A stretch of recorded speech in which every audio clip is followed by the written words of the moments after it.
اعوذ باللہ من الشیطان الرجیم بسم اللہ الرحمن الرحیم۔ ویورز السلام علیکم۔ ویورز میں ہوں آپ کا میزبان سید احمد سمیع اور آپ دیکھ رہے ہیں سید احمد سمیع یوٹیوب چینل راولپنڈی اسلام آباد سے۔ ویورز سب سے پہلے تو آپ کو بتاؤں کہ آج پریانکا صاحب کو ان کے اپنے رشتہ داروں کی سسکی اور آنسوؤں کے درمیان میں دفنا دیا گیا سری لنکا میں۔ اور دوسری بات یہ تھی کہ وہ جو ان کو بچانے کے لیے جو لڑکا یا اسسٹنٹ مینیجر جو بھی تھا ملک صاحب، ان کو آج ایک لیٹر آف اپریسیشن وزیر اعظم کی طرف سے وزیر اعظم ہاؤس کے اندر بلا کر مہمان کے طور پہ ان کو دیا گیا۔ اچھی بات ہے کہ ایسے لوگوں کو سامنے آنا چاہیے کہ جنہوں نے اپنی جان کی پرواہ نہ کرتے ہوئے، ڈیفینیٹلی ان کو پتہ تھا کہ کس قسم کے لوگ ہیں، لیکن اس کے باوجود اگر وہ شخص جو تھا جذبہ ایمانی رکھتے ہوئے سامنے آیا تو اس کو اپریشیٹ کرنا چاہیے۔ اور ایک بڑے انعام کا بھی مطلب تنگہ وصالت کا غالباً اعلان بھی کیا ہے۔ وہ تو خیر 23 مارچ کو ملے گا یا 6 ستمبر کو ملے گا، یہ 2 دن ہوتے ہیں پاکستان میں اس قسم کے وہ دینے کے لیے، لیکن بہرحال یہ ایک اچھی روایت ہے۔ اب آتے ہیں ذرا سیاست کی جانب۔ تو سب سے پہلے رانا شمیم صاحب۔ تو رانا شمیم صاحب، جیسا کہ آپ کو معلوم ہے کہ آج اسلام آباد ہائی کورٹ کے اندر ان کی پیشی تھی اور انہوں نے وہ بیان حلفی جمع کرانا تھا جو انہوں نے ضمیر کی آواز کے اوپر اور اپنے یعنی کہ دیا کہ ان کے ضمیر نے کوئی اندر سے ان کو جھنجھوڑا۔ تو جب وہ 25 لاکھ روپے تنخواہ لے رہے ہیں تو اس وقت ان کا ضمیر مردہ ہو چکا ہے، اور جب وہ چیف جج جا کے کسی کی سفارشوں لگے تھے اس وقت بھی ضمیر مردہ تھا، لیکن اس وقت ان کا ضمیر جاگا، کیونکہ یہ بیسیکلی لے پالا کے نون لیگ کے لوگ ہیں۔ تو میں اپنے نون لیگ کے جتنے بھی یار دوست ہیں جو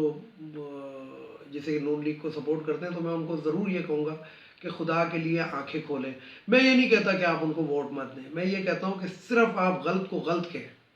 جو اسلام ہمیں کہتا ہے۔ ایک چیز ڈکلیئرڈ ہے کہ یہ چور ہیں، ڈکیت ہیں اور کس طرح کے ہیں، یعنی کہ ہر چیز ان کے پاس موجود ہے، صرف رسیدیں موجود نہیں ہیں۔ تو اس سے آپ کیا اندازہ لگائیں گے؟ باقی بات ہے، آپ لوگ اگر سمجھدار ہیں تو سمجھ لیں، اگر نہ سمجھیں گے تو پھر وہی والی بات میں کہوں گا کہ سلام کرو اور سائڈ پہ ہو جاؤ۔ تو بہرحال رانا شمیم صاحب جو تھے آج عدالت کے اندر جب پیش ہوئے تو انہوں نے کہا کہ جناب میری عمر کا تقاضا ہے، میں بھول جاتا ہوں، مجھ سے بھول ہو جاتی ہے گی، تو حکومت جو ہے، یہ عدالت جو ہے مجھے اجازت دے، وہ میں نے جو سربرہم کر کے یعنی کہ مہر لگا کے اور سیلڈ کر کے اپنے پوتے کے پاس رکھا ہوا ہے، تو وہ جو مجھے لندن پھر جانے دیا جائے۔ تو اس کے اوپر اٹارنی جنرل صاحب نے ایک ایکشن بھی لیا ہے، ایک خط بھی لکھا ہے وزارت داخلہ کو، اور دوسری طرف عدالت نے بھی کہا کہ نہیں جی ایسے نہیں ہوگا، آپ اس کو منگوائیں، کیونکہ اٹارنی جنرل پہلے بھی یہ کہہ چکے ہیں کہ اگر آپ کا جو وہ لفافہ ہے جو ہے بیان حلفی ہے، وہ آپ صرف پاکستانی ہائی کمیشن کے حوالے کریں، اور وہ ایک ہوتی ہے سفارتی میل جس کو نہ کوئی کھول سکتا ہے نہ چیک کر سکتا ہے، وہ سفارتی میل ہوتی ہے۔ یعنی کہ میں آپ کو اس کی ڈیفینیشن بھی بتا دوں کہ اب فرض کریں کہ پاکستان کے اندر انڈیا کا سفارت خانہ ہے، انڈیا کا سفارتکار پاکستان کے خلاف کوئی یعنی کہ ایون کہ جاسوسی کی بھی کوئی بات کہ جس نے جاسوسی کی ہے کسی، وہ جو سفارتی میل ہوتی ہے اس کو پاکستان کھول کے چیک نہیں کر سکتا، وہ سربراہ ہو جائے گی، مہر لگ دی جائے گی، اور وہ جو ہے وہ سفارتی بیگ میں ڈال کے وہ کنسرٹ ملک کو جاتی ہے، اس کو کوئی چیک نہیں کر سکتا سفارتی میل کو۔ تو انہوں نے کہا کہ آپ اس طریقے سے مطلب، لیکن ظاہری بات ہے بھگوڑا ہے تو اب بھاگ لیا۔ تو بیان حلفی تو نہیں، البتہ 14 پوائنٹس کے اوپر یا غالباً 12 پوائنٹس کے اوپر انہوں نے ایک جواب داخل کرایا ہے کہ میری بیوی کو میں نے کہا تھا، وعدہ کیا تھا، اس قسم کے جواب ہیں، اور جس میں انہوں نے کہا کہ جو تحریر چھپی ہے یہ بالکل اسی طرح ہے جو میں نے لکھی ہے، لیکن یہ میں نے لیک نہیں کی ہے، یعنی کہ لبے لباب یہ ہے کہ میں نے لیک نہیں کی ہے۔ اور پھر انہوں نے نوٹری پبلک کے اوپر ڈالنے کی بھی کوشش کی کہ ایک کاپی وہ لوگ اپنے پاس بھی رکھتے ہیں تو شاید انہوں نے لیک کی ہے۔ تو بات یہ ہے کہ یہ بات کچھ سمجھ نہیں آ رہی۔ رانا شمیم بذات خود جج رہا ہے اور چیف جج وہ بھی رہا ہے گلگت بلتستان کا، پھر وہ کہتا ہے کہ گلگت بلتستان کے اوپر پاکستان کا قانون ہی لاگو نہیں ہوتا، کیونکہ میں نے ادھر بیٹھ کے بات سنی تھی، جب ادھر پہ پاکستان کا قانون لاگو نہیں ہوتا تو اگر ادھر تم سے اگر چلے جی مان لیتے ہیں آپ کی بات کہ جسٹس ثاقب نثار نے بات کی تھی، تو پھر وہ بیان حلفی کیسا ہو گیا؟ پھر تو غیر ملک میں بیٹھ کے تو پھر یعنی کہ اگر وہ پاکستان کا قانون لاگو نہیں ہوتا تو پھر تو جسٹس ثاقب نثار پہ بھی لاگو نہیں ہوتا۔ یہ آپ ہی کی بات ہے رانا صاحب، اور نون لیگ والے ذرا غور سے سنیں۔ جب رانا شمیم کہہ رہا ہے کہ میں گلگت بلتستان کے اندر تھا تو مجھ کے اوپر یہ میں نے وہاں پہ یہ حرکت کی ہے تو مجھ پہ قانون لاگو نہیں ہوتا پاکستان کا، تو پھر یہی ثاقب نثار پہ قانون کیسے لاگو ہو رہا ہے اگر ثاقب نثار نے کیا؟ تو یہیں سے ان کے جھوٹ کا وہ کھل جاتا ہے۔ لیکن اب بات جسے کہتے ہیں کہ بہت بڑھ گئی ہے، بات ایسے بڑھ گئی ہے کہ رانا شمیم کو معلوم ہو چکا ہے، کیونکہ جج تو یہ بھی رہا ہے، اور اگر یہ کرپٹ ججز تھے، ثاقب نثار کرپٹ تھا اور دوسرے بھی کرپٹ تھے، تو یہ کون سا دودھ کا دھلا ہوا تھا؟ اس لیے اس کو پتا ہے کہ اب میں پھنس گیا ہوں۔ اب بات یہ ہے کہ صرف بیان حلفی بھی دینا ہے اور یہ بھی بتانا ہے کہ بیان حلفی آپ نے کس وجہ سے لکھوایا تھا۔ بیوی شیوی کو چھوڑ دیں، یعنی کہ یہ وہی پریکٹس کھیل رہا ہے، یہ اسی طریقے سے پریکٹس میچ کھیل رہا ہے جس طرح نون لیگ اور وہ جسٹس قاضی فائز عیسیٰ کھیلتا تھا۔ یعنی کہ نون لیگ والے بھی یہی کہتے تھے کہ جناب وہ تو پوتوں کو جائیداد دادا سے آئے گی، اس میں ہمیں پتہ ہی نہیں ہے، یعنی کہ ہم تو غریب ہیں۔ اور ان کی جو ویڈیوز لیک ہو جاتی ہیں، اچھا ویڈیو کی میں بات بتاؤں کہ جج جو تھے وہ شبیر صاحب تھے یا بشیر صاحب تھے، جج محمد بشیر صاحب،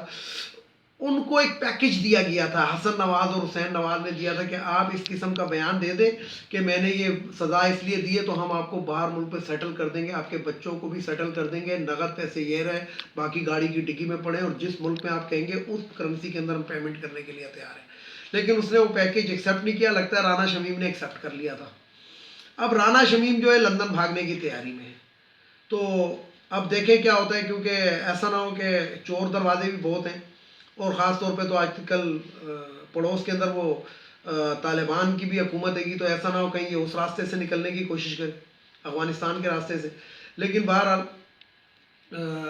تمام ایئرپورٹس کو حکومت کو چاہیے اور تمام ہائی اڈوں کو یہ کم از کم وہ کر دینا چاہیے، ہائی الرٹ کر دینا چاہیے، اور اس شخص کی تصویر اور اس شخص کا وہ بھیج دینا چاہیے اولیا، کہ جب تک اس کا ای سی ایل، اول تو ای سی ایل میں نام ڈالنا کوئی پرابلم نہیں ہے، 5 منٹ کا کام ہے گا ڈال دیں، اور اگر نہیں ڈال سک رہے، کوئی قانونی رکاوٹ ہے، کسی چیز کا انتظار ہے، کسی جج کے فیصلے کا انتظار ہے، تو ایف آئی اے یہ ایک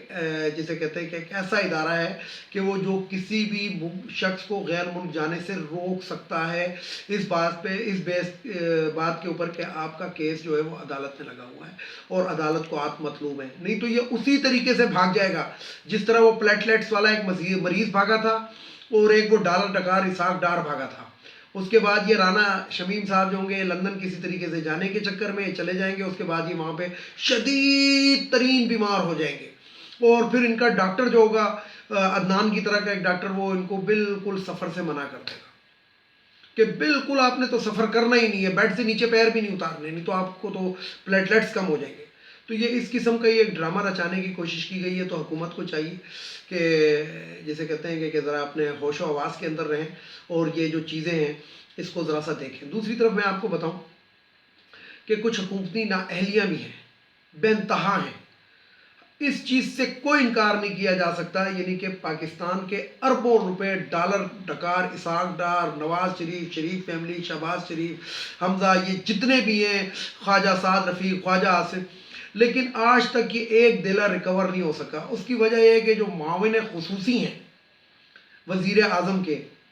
جتنے بھی ہیں، اور جتنوں کے اندر یہ شہباز گل کی میں بات کروں گا اور یہ ان کی میں بات کروں گا، یہ جو احتساب کے بنے ہوئے، انہوں نے لٹیا ڈبو دی،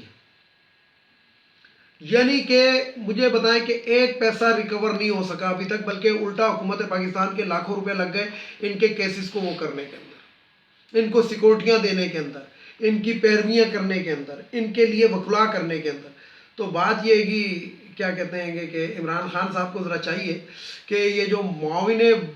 خصوصی ہیں ان کے اوپر بھی ذرا نظر رکھیں۔ ویسے یہ سمجھ نہیں آتی کہ جب پی ٹی آئی کی حکومت نہیں تھی تو یہ معاون خصوصی جتنے بھی ہیں یہ مجھے کبھی سٹیج پہ نظر نہیں آئے، لیکن اب یہ پتہ نہیں کہاں سے آ گئے۔ اسی طریقے سے میں آپ کو بات کروں کہ ایک اور بھی جج ہے گا ویسے تو پاکستان کے اندر کافی شیطان ہے، لیکن ایک وہ جج جو ہے، وہ جو ہائی کورٹ کا تھا جس کو معزول کیا تھا، وہ بھی سر عام جو ہے ایجنسیوں کے اوپر اور وکلاء ججز کے اوپر الزام لگا رہا ہے۔ اب یہاں پہ میں ایک بات بتانا بھول گیا، وہ یہ کہ جو شمیم صاحب کے جو وکیل ہیں آفریدی صاحب، انہوں نے آج ایک صحافی کے ساتھ بدتمیزی کی، یعنی کہ صحافی نے ایک سوال پوچھا تو انہوں نے کہا کہ تمہارے چہرے کی طرح تمہارا سوال بھی بدصورت ہے۔ تو بات یہ ہے کہ آپ اپنے چہرے کو دیکھیں آفریدی صاحب، چوروں کے مقدمات آپ لڑتے ہیں، ڈکیتوں کے آپ لڑتے ہیں، ہر ایک کے آپ لڑتے ہیں، اور آپ کے جو مکروہ چہرے ہیں گے نا، وہ تو کسی سے ڈھکے چھپے ہیں ہی نہیں، شیطان سے تشبیہ دی جاتی ہے آپ لوگوں کو۔ تو اس لیے ذرا سوچ سمجھ کے بولا کریں، آپ وکیل ہیں۔ لیکن میں یہاں پہ ایک اور بات بھی کہوں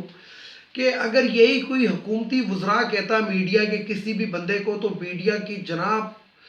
ملکی سالمیت خطرے میں پڑ جاتی ہے، اور پتہ نہیں کیا کچھ ہو جاتا، اور میڈیا جو ہوتا ہے وہ کیمروں کو ڈاؤن کر دیتا۔ لیکن یہاں پہ آج میں دیکھوں گا کہ رات کو پروگرام ہوں گے، ٹاک شوز، اس کے اندر کتنے صحافی جو ہیں یہ اس کو کنڈیم کرتے ہیں۔ تو بہرحال وہ جج صدیقی صاحب کی میں بات کر رہا ہوں، تو صدیقی صاحب بھی جو ہے نا، انہوں نے باں ڈالی ہوئی ہے،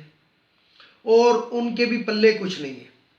جو آج کا احوال ہے، میں ویڈیو پھر طویل ہو جائے گی، نہیں تو میں آپ کو بتاتا، میرے پاس اس چیز کے تمام نوٹس آ چکے ہیں۔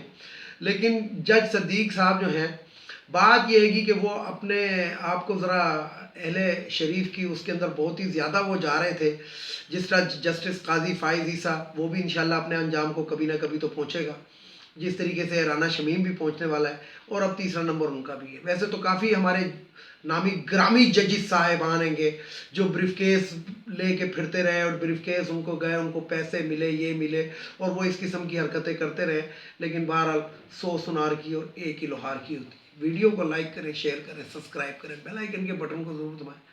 تاکہ میری نیکسٹ ویڈیو آپ کو مل سکے۔ اس کے ساتھ ہی اجازت چاہوں گا، اجازت چاہنے سے پہلے میرے روایتی جملے،